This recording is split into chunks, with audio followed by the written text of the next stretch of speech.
All right. So if that last lecture wasn't depressing enough, we're going to talk now about human trafficking, which is even more depressing.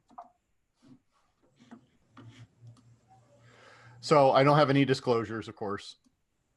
So we're going to talk about what human trafficking is and the types of trafficking that can occur, along with where it occurs. Describe some of the signs of trafficking, and then what some of the resources are for trafficked victims. And the reason I decided to do this is, because of Sharonville and its location, we have a lot of hotels, and hotels are frequently a place where trafficked victims will be transported through. Um, and we have some lower end motels as well, and those also tend to be places where trafficked victims will sometimes live. So I think it's important that we every so often refresh our memories on what a trafficked victim sometimes is going through and what some of the warning signs are for them. So that way we can hopefully recognize what's going on. So the definition of a trafficking victim is a person who is recruited, transported, and or provided via the use of force, fraud, or coercion. And it's typically for essentially modern day slavery, maybe for sex acts. Sometimes it's for the sale of body organs. Literally, people will be sold so that they can have their kidney harvested. Frightening stuff, but it's the reality. Some of the time, these people are lied to. They may start off as a regular relationship that then turns into something like this. And we're going to talk kind of about the cycle of trafficking. Force is defined as using violence to control someone, and it can be the simple use of threats. Fraud is using lies to control someone, that the victim is actually the one who's going to get in trouble if the trafficking is found out, not the perpetrator. Or coercion, which is using threats to control someone. And it may not necessarily be threats against the person themselves. It may be threats against their family or their loved one. It's very frequently used, for folks that are overseas. Is that we'll lock up your family, if you don't act the way we want you to or do what we want you to. So smuggling is illegally moving someone across a border with their consent. Okay, so somebody who is being smuggled wants to be moved across the border, okay, and it is being taken across the border illegally. Trafficking, however, is moving someone without their consent. So it may start off as, I want to be smuggled, across the US Mexico border, but it turns into trafficking of, okay, we're now in the process of smuggling you, but you know what? We're going to make basically a modern day slave out of you once we're across the US border. Lock you up, say that you've got to work at this restaurant or you've got to do this stuff to essentially pay off your debt for being smuggled. So again, some who are smuggled are being trafficked. Child trafficking is a much bigger deal than we think. We think in the United States about 100,000 kids are trafficked each year. There are some reports that that number may be as high as 250,000. Most are for some sort of a commercial purpose, whether it be for sex work or illegal factory jobs. Less commonly, it's for domestic duties, in a household. The age of onset is the highest in that runaway teen kind of age. This is the kid who may not be in a great living situation at home or may have other issues going on and decides to leave home. And so they no longer have an adult kind of watching out for them. And it's very easy for them to fall into this trap of someone that they meet befriends them, takes care of them, gives them food, a home, etc. And then it slowly gets manipulated into, okay, well, you need to be doing these things, or you need to go out and make money for me, etc. The average age of a labor trafficking victim is about 23 years. However, for sex trafficking, the average age is 18. Okay. But most of these victims are going to end up being fairly young when the trafficking begins. The demographics are children, women, folks who lack financial stability of some sort. They may lack housing, and especially overseas, they may be forced from their homes. So people that are attempting to migrate, etc., because of war or crime or whatnot, they may become trafficked victims as part of this, trying to get away from the dangerous situation. They may inadvertently fall into an even more dangerous situation.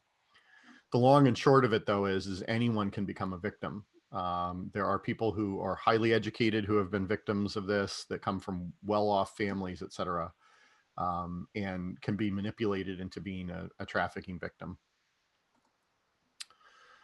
Unfortunately, the traffickers themselves tend to be someone that they know, whether it's immediate family or a boyfriend.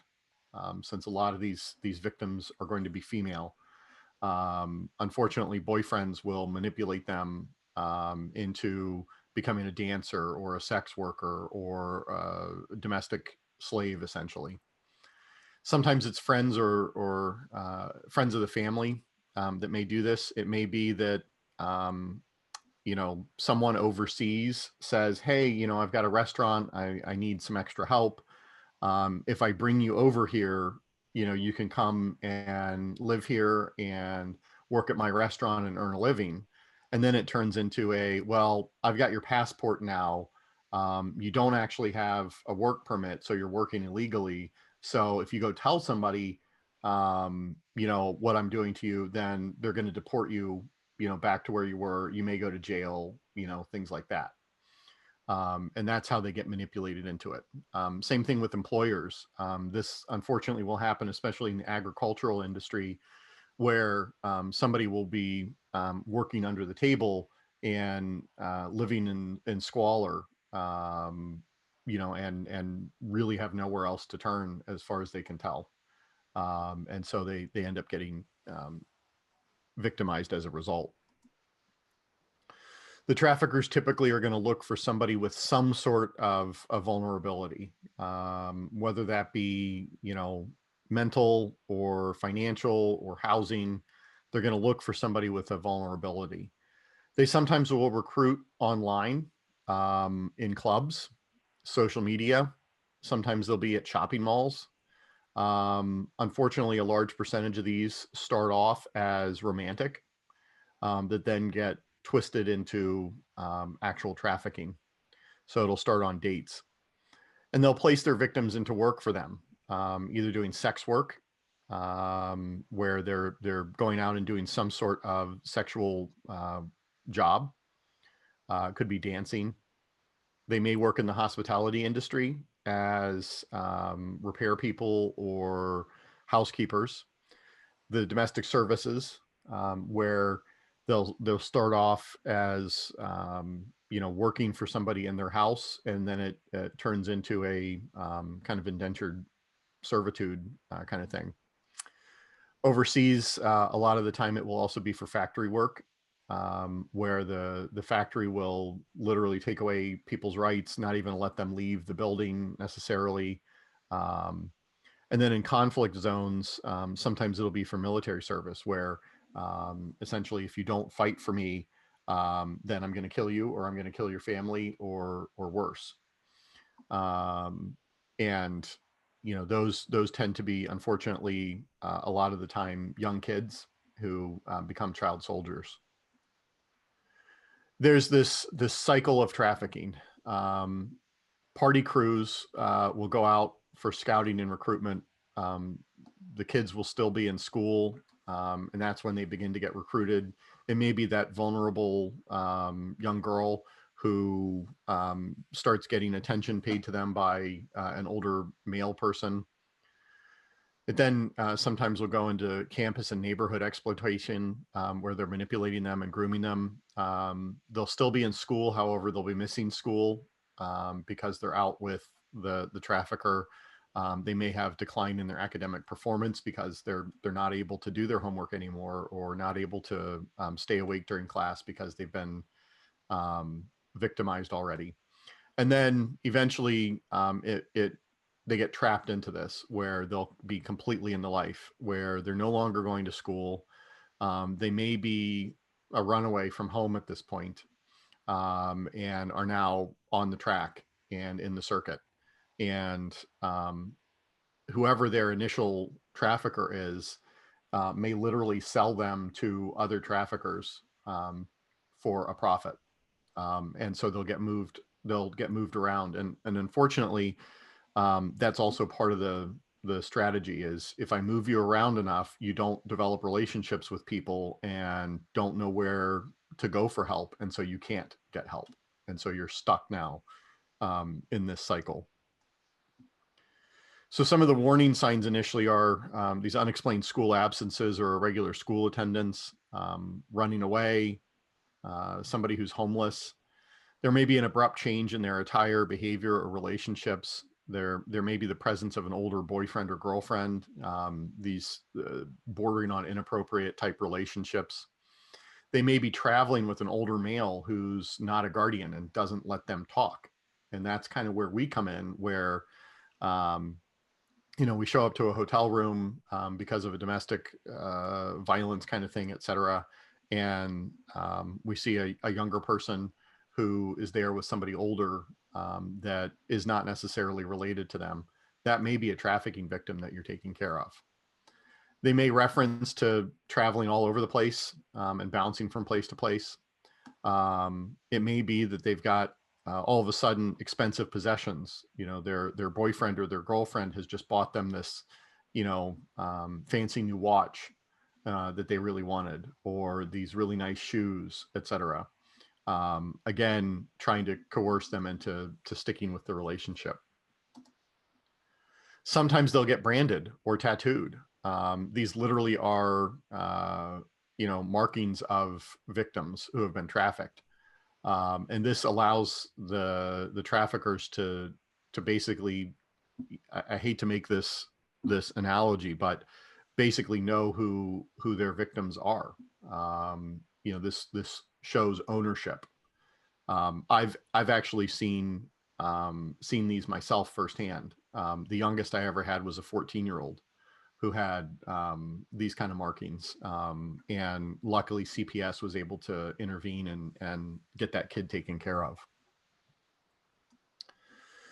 The effects of this long-term, though, are depression, because these typically are emotionally abusive relationships. They frequently will involve some sort of substance abuse, and that's another method of control.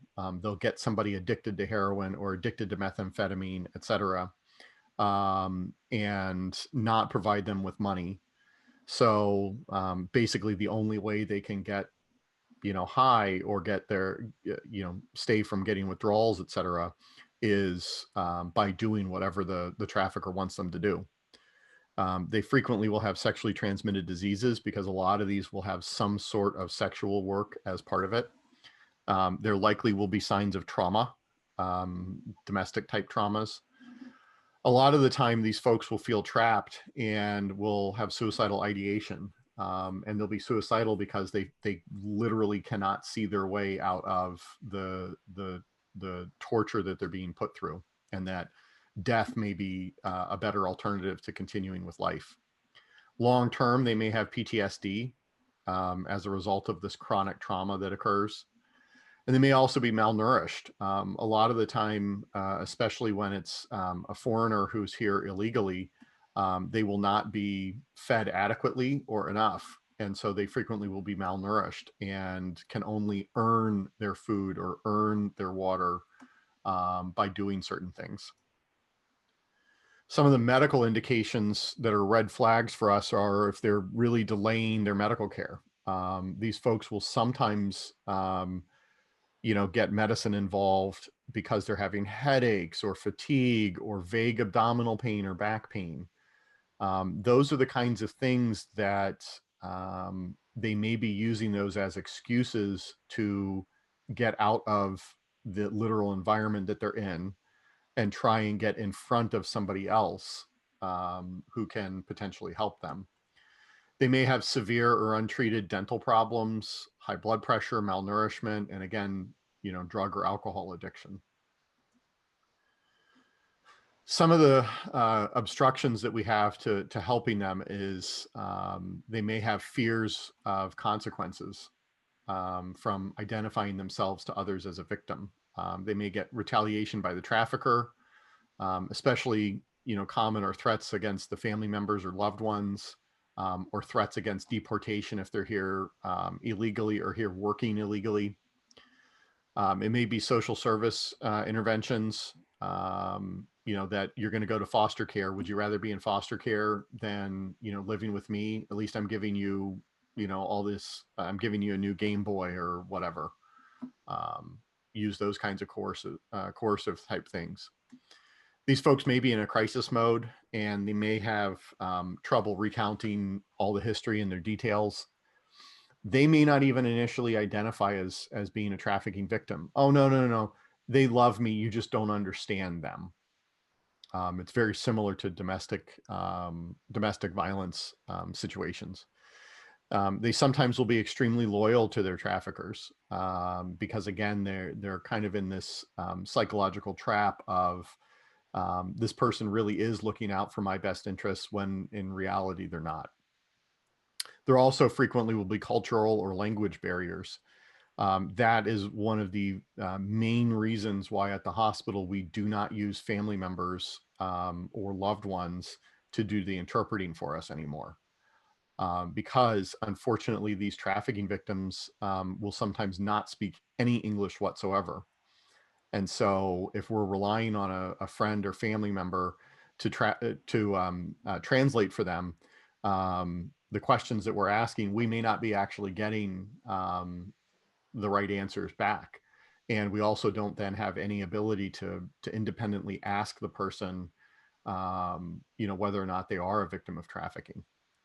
A lot of the time in these kinds of situations, we will try and get the patient alone. I know that one of the tricks that I've used before is, okay, you say that you have a headache. We're going to go get a CAT scan.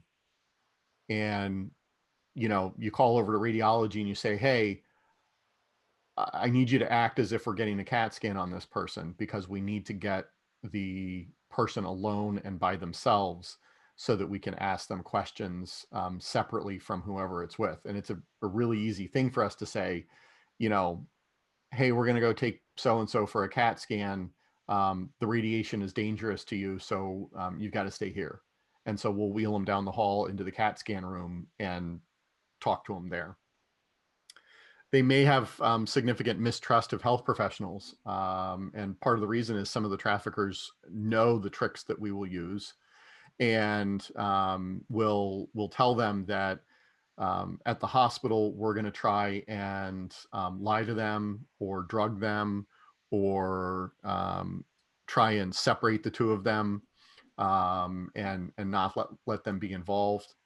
And so that sometimes is something that we have to encounter. They may not understand their rights. This person may be from overseas where, essentially the abuse is part of the normal cultural experience for them. And so they may not understand that what they're going through, is not appropriate, and that they are a victim of trafficking. They may not understand that you cannot be held against your will, because of a debt, etc., or that any type of abuse is not acceptable. So when we're assessing the patient, again, we want to try and talk to them privately. If you've got some sort of a suspicion that this person may be a trafficking victim, relay that suspicion to the hospital. Pull the nurse aside, pull the doc aside, etc.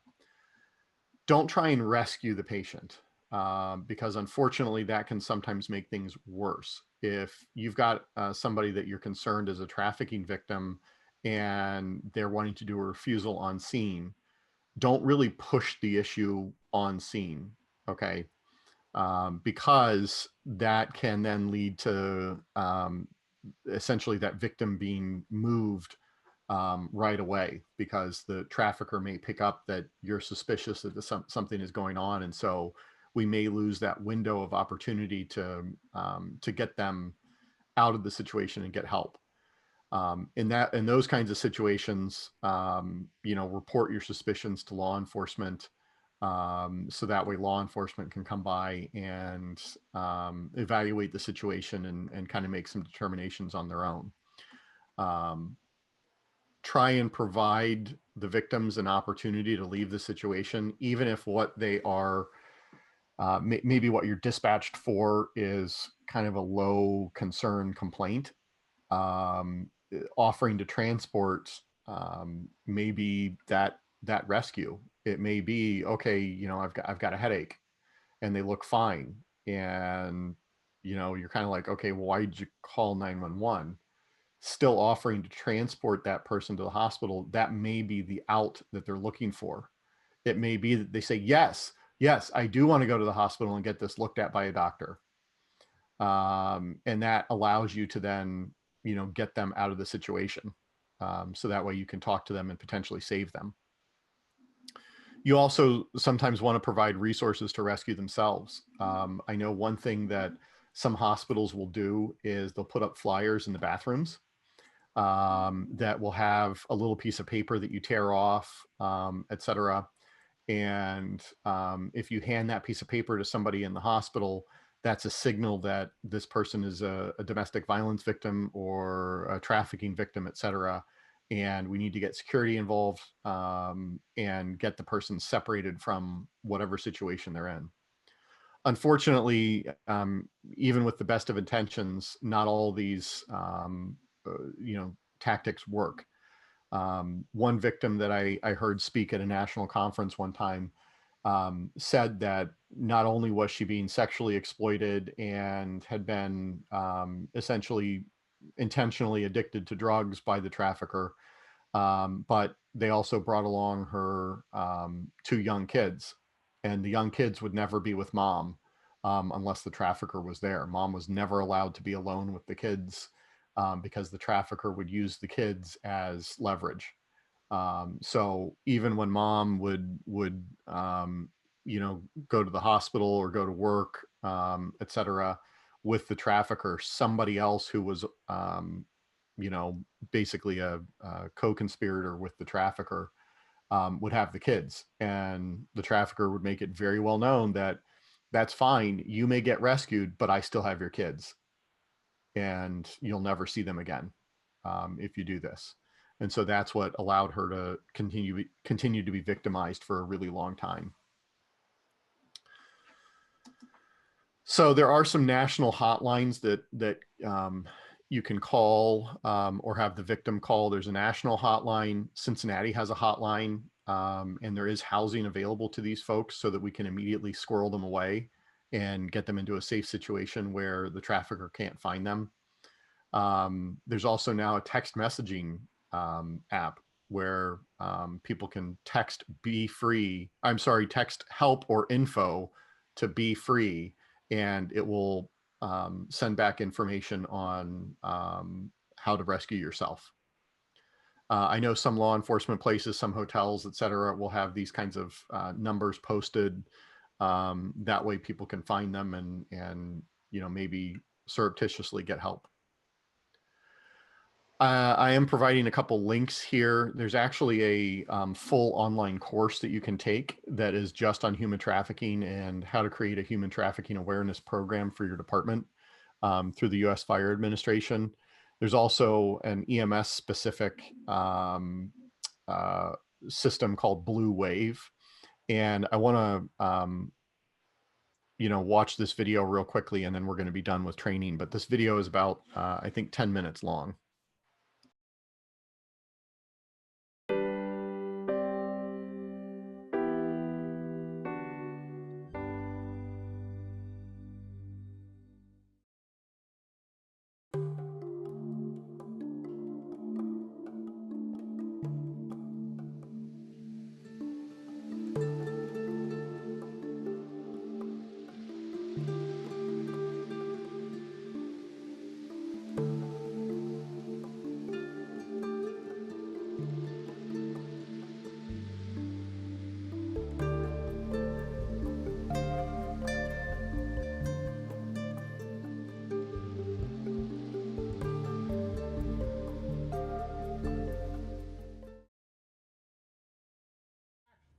Mang hết mấy cái đồ mang đây nè. Mày có điện thoại không? Nè, tao gọi mày. Đi đi. Hey mày. Mấy đứa này. Lấy xe của tôi, mang hết mấy cái đồ này lại. Đừng có gọi ấy. Đi đi. Mau lên.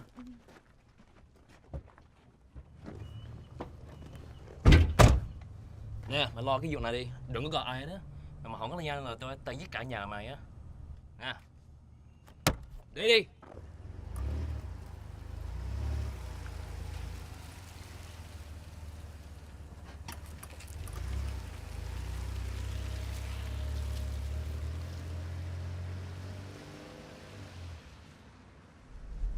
Em sợ.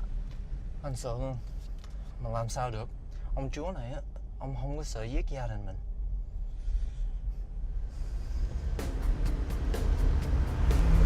Courtney, what are you doing? You're driving like an idiot. You want to get to the movie, don't you?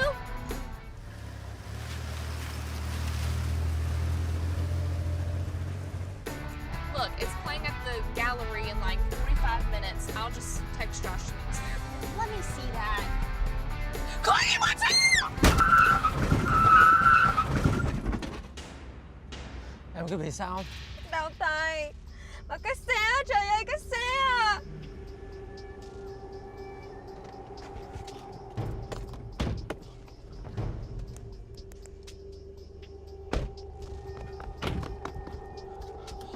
Courtney.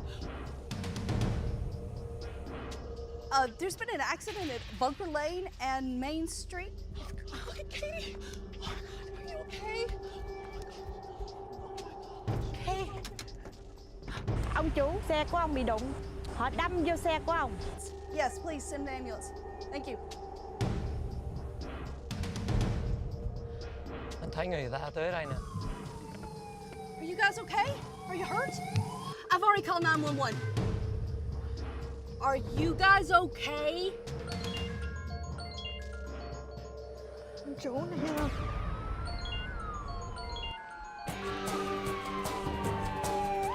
Okay, ma'am, can I ask you to step back by Sure, your car now? sure. We're gonna take this. Okay. Just stay behind your car, thank you.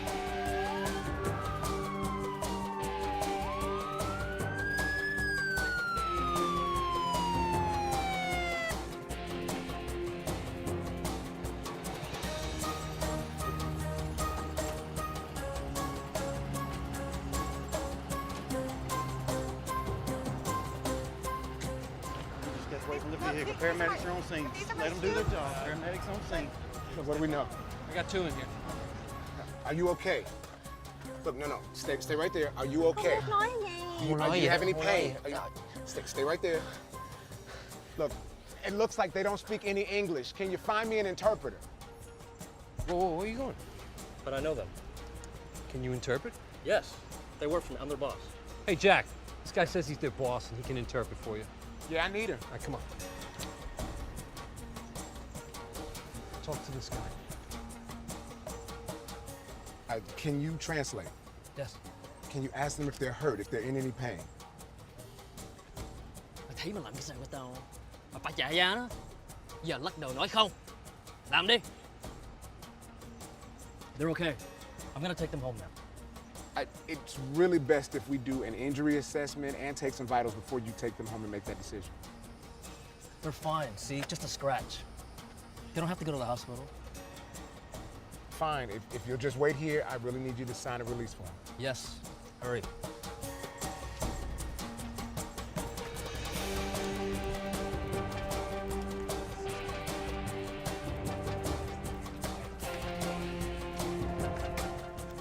Frank, I need you to witness this refusal of aid. Yeah, sure. So they don't want help. Look, man, I don't really buy this. I mean, the guy back there, he says he's their boss, but he's really controlling, and he's not concerned with their well-being. All right, listen, here's what I have to do. I have to go and get their names and their identification from my report. Let me see what other information I can get out of them, and then we'll find out what's really going on here. We just got to be sure we help those victims. Mày thấy mày làm cái sao với tao không? Tao cậy giết cả nhà mày á.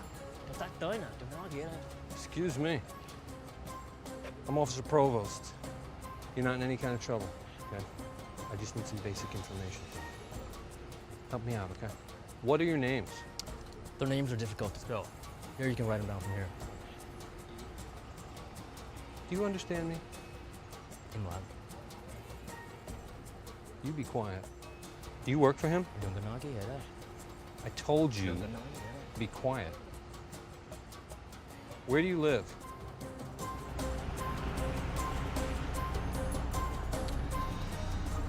No luck.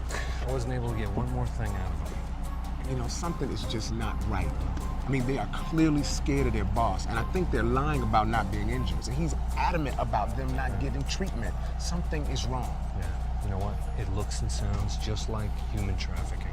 Human trafficking? Yeah. So what's next? We call ICE. They've got agents, and they deal with this kind of stuff all the time. Come on, ICE? Look, they need help. I'm not trying to get them deported. Listen, it's not like that, okay? They'll get the victims the help that they need. I've worked with ICE before. They know what they're doing. Trust me.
So that's kind of how these situations will sometimes unfortunately look like, where the scene is a little chaotic, or the story just doesn't seem to match with what you're seeing in front of you. So I know today was super uplifting, with an abuse thing right next to a human trafficking thing, but I think it's one of those things where some awareness is really important, especially given the